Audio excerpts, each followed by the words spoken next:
When do you cut back Coreopsis? Coreopsis plants are native to the Americas. These plants have herbaceous foliage with daisy-like flowers.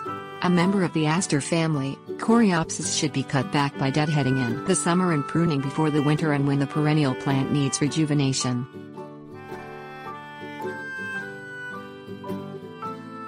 Deadheading. Coreopsis blooms throughout summer if spent blooms are removed. The fading blossoms can be snipped off, but often the remaining flower stalk is unsightly. More often the plant is deadheaded by removing the spent flower and its stalk down to plant foliage. Pruning. Coreopsis grown as a perennial should be cut back after the summer growing season. Cut back 1/3 to 1/2 of the plant's height. Pruning should not extend into the older brown woody growth, as this may kill the plant, according to the University of California Cooperative Extension. Rejuvenation.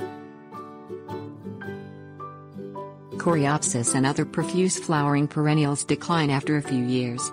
Foliage is sparse and flowers are few in number.